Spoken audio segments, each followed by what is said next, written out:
ए चुड़ैल, तुझे कितनी बार कहा है पहले घर के सारे काम कर लिया कर, फिर कुछ करना, मगर आज तक तेरे कानों पर जू तक ना रहेंगी। घर के सारे काम पड़े हुए हैं और फिर तुम बैठ गई मास्टरनी बनने। मुझे पढ़ने दे मम्मी, मैडम जी कहती है मैं पढ़ाई में बहुत अच्छी हूँ। पढ़ाई समाप्त कर जरूर नौकरी करूँगी।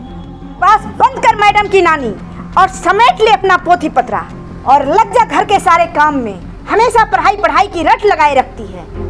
और एक बात कान खोलकर सुन ले, आज से तेरा पढ़ना लिखना बंद।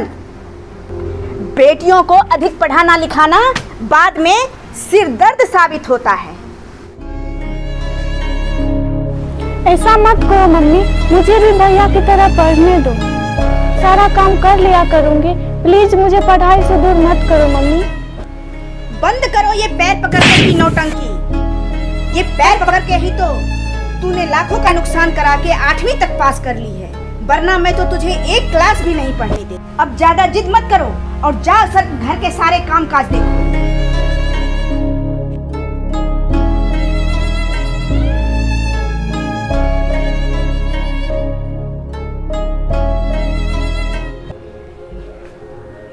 क्या हुआ बिमला, बहुत गुस्से में नजर आ रही हो। कितनी बार कहा है ममता की शादी कर दो, ममता की शादी सुनते ही नहीं हो। मैं बहरा थोड़े हूँ बिमला, लगता है हम कुछ नहीं सोचते हैं। तो हम यही सोचते हैं कि ममता बिटिया थोड़ी बड़ी हो जाए तब ठीक रहेगा। हट बुद्धू कहीं के, अब तो वो 14 साल की हो गई, अब कितना अपना दाना पानी खिलाते रहोगे। अरे आज एक लड़का देख के आया हूँ, बहुत जमीन जायदाद वाला है। तो क्या बात पक्की हो गई? नहीं नहीं बिमला, सोचा ममता बिटिया से तो पूछ लूं। उस चुड़ैल से पूछकर काम करेंगे तो सारा गुड़ गोबर हो जाएगा। जाओ उस लड़के वाले से बात करो, अगर सब कुछ ठीक रहा तो इसी लगन में अपना पिंड छुड़ा लेंगे। ठीक है बिमला, कहती हो तो हम देखता हूँ, जाते हैं बात करने। मम्मी मैं अभी शादी नहीं करूँगी, मैं अभी पढ़ना चाहती हूँ। तू बार बार पढ़ने की जिद क्यों करती है ममता? लड़कियों के लिए चूल्हा चौका ही सबसे बड़ी पढ़ाई है, तू वही काम सीख। सूरज पढ़े और मैं ना पढ़ूं, ऐसा हरगिज नहीं हो सकता मम्मी। तू मेरी मर्जी के खिलाफ कोई भी कदम नहीं उठा सकती, अभी मुझे पढ़ने दो। खबरदार ममता, कितनी बार कहा है पढ़ाई का नाम दिलो दिमाग से हटा दो। बहुत पढ़ लिख ली तू, और अधिक पढ़ाना मेरे बस की बात नहीं है। मेरा भी अंतिम फैसला सुन लो मम्मी, पूरब का सूरज पश्चिम से उगना शुरू कर दे, हवाएं अपना दिशा बदल दे, लेकिन जब तक मैं पढ़ लिख कर कोई अच्छी नौकरी ना कर लूं तब तक शादी नहीं करूंगी, नहीं करूंगी, नहीं करूंगी, नहीं करूंगी। आज तुझे मैं जिंदा जला दूंगी, फांसी चढ़ा दूंगी। क्या इसी दिन को देखने के लिए मैंने तुझे पाल पोस कर इतना बड़ा किया था? अगर मुझे पहले से ये पता होता कि तू आगे चलकर इतनी बड़ी जहरीली नागिन निकलेगी तो मैं बचपन में ही तेरी गला दबाकर हत्या कर दी होती। निकल जा मेरे घर से, आज के बाद इस घर पर तेरा रत्ती भर भी अधिकार नहीं है। निकल, निकल जा, निकल, निकल जा। मुझे माफ कर दो मम्मी, प्लीज मेरा जीवन बर्बाद मत करो। मैं रूखी सूखी रोटी खाकर भी पढ़ लूंगी, मेरे पढ़ाई में जो भी खर्च होंगे मैं नौकरी करूंगी तो पाई पाई चुका दूंगी। प्लीज मुझे अपने घर से मत निकालो। फिर वही रट लगा रही है, दफा हो जा, मेरे घर से निकल जा, भाग जा यहाँ से, निकल जा, दफा हो जा यहाँ से, निकल जा मेरे घर से, दफा हो जा, जल्दी निकल, निकल जा। हाँ, एक बात और कान खोलकर सुन ले, आज के बाद कभी अपना ये चेहरा मुझे मत दिखाना। चली जा, भाग जा, निकल जा मेरे घर से।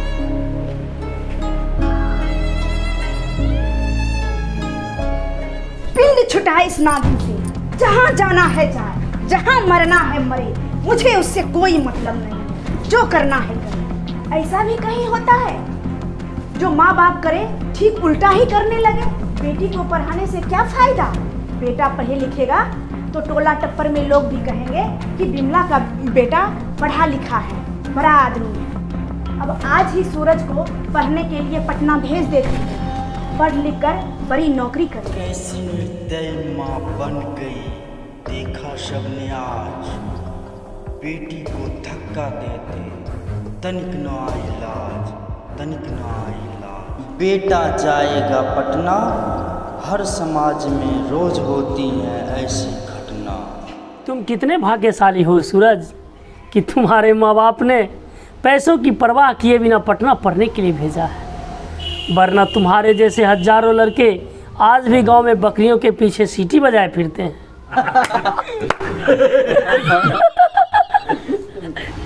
हम सब अपने नए मित्र सूरज को पाकर आज कितने खुश हैं। मित्रों, लगता है आज साक्षात आसमान से उतर के सूरज आज हमारे मित्र मंडली में शामिल हो गया है। क्यों फालतू बातों में समय बर्बाद करते हो भाई? यार सुनील, निकालो ताश और हम अपने मित्र सूरज के साथ ताश खेलते हैं।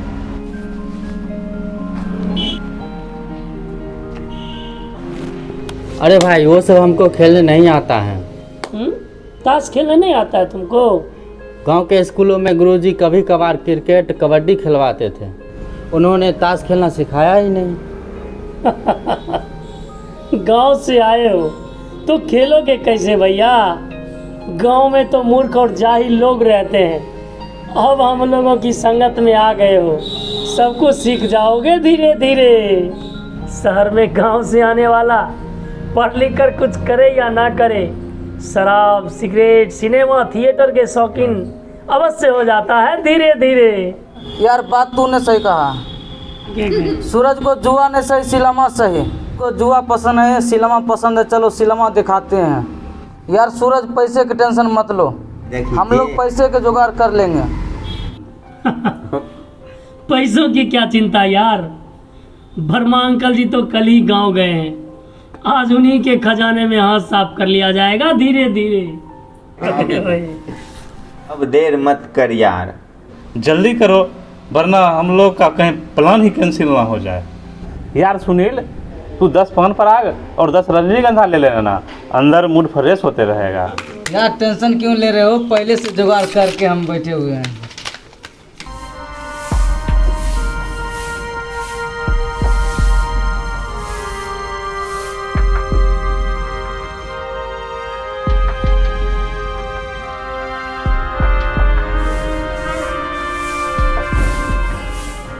ये क्या कर रही है बेटी? मैंने तुझे कितनी बार कहा है कि मेरे को जिस माँ ने तुझे पढ़ाई छुड़ा कर धक्का देकर घर से बाहर कर दिया, उसे नौकरी लेकर साबित कर दो कि आज की बेटियां बेटों से कम नहीं हैं। घर के सारे काम मैं स्वयं कर लूँगी। मैं पढ़ाई के साथ साथ घर का काम भी कर लिया करूँगी मैडम जी। और हाँ, मैं अपनी पढ़ाई के खर्च के लिए बगल के बच्चों को ट्यूशन पढ़ाना भी शुरू कर चुकी हूँ।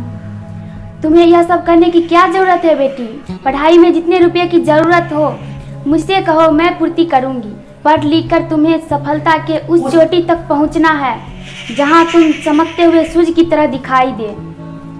और हाँ, हर माँ बाप तुम्हारी सफलता देखकर बेटियों को पढ़ाने से मुंह ना मोड़े। आप गुरुजनों का आशीर्वाद रहा तो मेरे सपने अवश्य पूरे होंगे मैडम जी। ठीक है बेटी, चलो चलकर नाश्ता करते हैं, फिर पढ़ाई में लग जाना।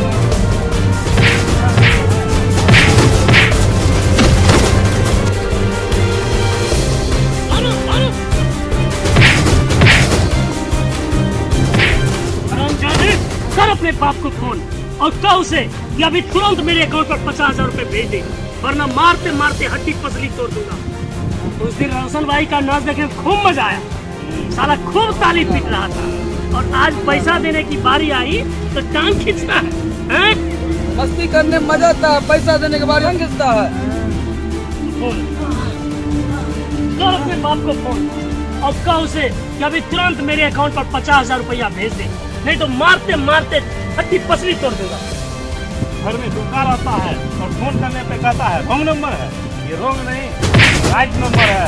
जल्दी पैसा मंगा नहीं तो मारते मारते मुझे बर्बाद कर देगा। आज गधे को मालूम नहीं, रॉन्ग नंबर पर फोन करने पर सॉरी बोलकर फोन रख सकते हैं, लेकिन रॉन्ग आदमी से दोस्ती करने पर सॉरी बोलने के लायक नहीं छोड़ता।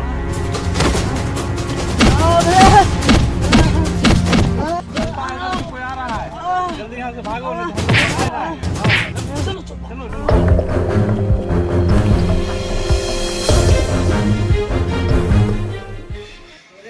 देखो कैसा हो गया सूरज जी का हाल, पटना आए थे पढ़ने को, हो गया हाल बेहाल, हो गया हाल बेहाल, परे डंडे पर डंडे। गांव के पढ़ाकू सूरज शहर में हो गए ठंडे, गांव के पढ़ाकू सूरज शहर में हो गए ठंडे। डीएम बनकर आ गई ममता बेटी आज, क्यों न करे माँ बाप भी ऐसी बेटी पर नाज।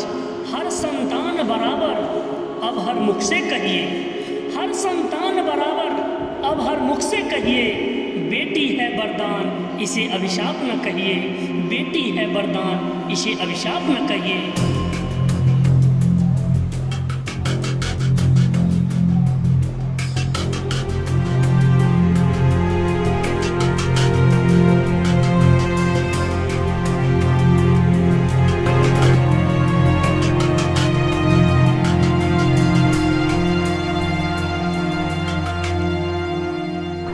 मैडम,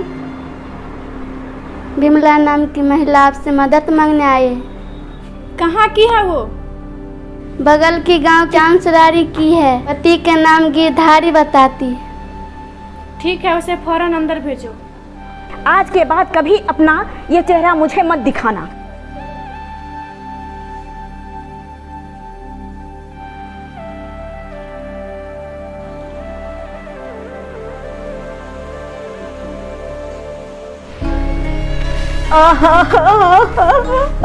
मैं लुट गई, मैं बर्बाद हो गई डीएम साहिबा। मेरे घर का इकलौता चिराग जो जिंदगी और मौत से जूझ रहा है, मुझे आपका ही अब सरकार का ही सहारा है। कोई सहारा दे दीजिए, कोई मदद दे दीजिए। क्या हुआ क्या है, कुछ बताइए तो सही। मैंने बड़े ही अरमान लेकर अपने बेटे को, इकलौते बेटे को पटना भेजा पढ़ने के लिए, लेकिन वह बुरी संगत में पड़ के बर्बाद हो गया। मैंने अपना घर बार बेचकर उसके सारे इलाज में लगा दिए, लेकिन अब कुछ नहीं हुआ। अब आपका ही कोई सहारा है। रोइए नहीं विमला जी, मैं हर संभव आपकी मदद करूंगी। ये लीजिए रुपये और अपने बेटे को अच्छे डॉक्टर से इलाज करवाइए। तुम धन्य हो बेटी, तुम्हारे जैसी बेटी भगवान हर घर में दे। अपनी जुबान से मुझे बेटी कहकर अपने जुबान को गंदा मत कीजिए विमला जी, क्योंकि आपने सिर्फ अपनी इकलौती बेटी को पढ़ने से ही नहीं रोका, बल्कि उसे घर से धक्का मार मार के भगा दिया और उसे कभी अपना मुंह ना दिखाने की कसम भी दे डाली। इसका मुझे बहुत दुख है डीएम साहिबा, मगर इस बात का पता आपको कैसे चला? बातें छिपती थोड़ी है विमला जी। आपने जिस बेटे को पढ़ाने के लिए अपनी इकलौती बेटी को घर से बाहर निकाल दिया, आज वही बेटा जिंदगी और मौत से लड़ रहा है, और वह बेटी जिसे आपने घर से निकाल दिया था आज आपके सामने डीएम बन के खड़ी है। बेटी तुम? हाँ मम्मी, मैं तुम्हारी बेटी। तू अभिशाप नहीं, भगवान की दी हुई वरदान है। मैं ही अभागन थी जो तुझे पहचान न सकी।